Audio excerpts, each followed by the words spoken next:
Hello everybody, this is Suzy Singh, and today I'm going to be sharing with you an experience from a life between life session. Now, a lot of you may have heard about past lives, the period when one life ends and the soul exits the body, and before it enters into another new incarnation. That period is referred to as a life between life experiences. In this particular case, and I will refer to this client that I was working with as Patricia. Patricia seemed to have committed suicide in a past life. And we are talking about the consequences today of such an action. What she discovered in the life between life stage when she was planning her next incarnation were as follows. The first thing Patricia reported was that it seemed like her soul experience had to undergo a demotion. She talked about various soul levels, mentioning 7 in specific, which were in 3 broad bands.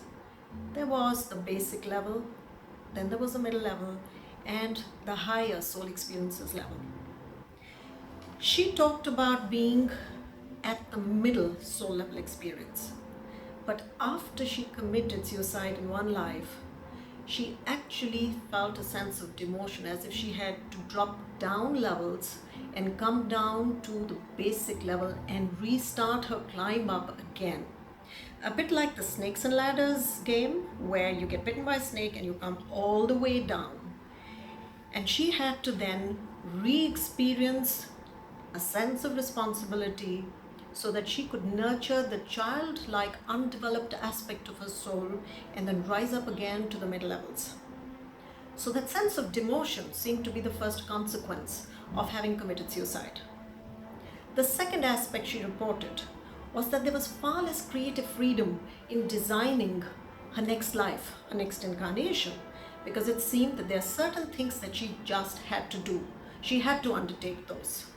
And so there was less creative freedom to do anything that she wanted to in the next life. The third interesting aspect was that she couldn't escape the lesson that she actually ran away from in that past life. So her message to everybody was, you can't really escape the hard challenge. You have to revisit that challenge in the next life. And the handicap is that the next time round, you do not get so much support from your soul guide, who cannot prompt you or guide you or direct you, because you really have to find your own way through. So the third consequence, it seemed, that she reported was that you do not get as much support from your soul guides if you make such an action of giving up and running away from that soul lesson of yours. And the fourth and final aspect was that the soul knows that it is going to enter into a difficult and challenging next life.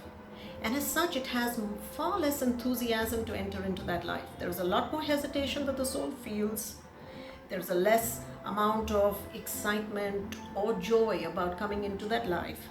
And so it doesn't really own and take ownership of its existence on the planet so easily. That makes life on Earth a lot more challenging. So that's all for today in today's video. I hope you found this talk interesting. And if you're interested in knowing a little more about consciousness experiences, you can visit my website www.suzyheals.com. That's SUZYHEALS. Thank you. Until we meet again.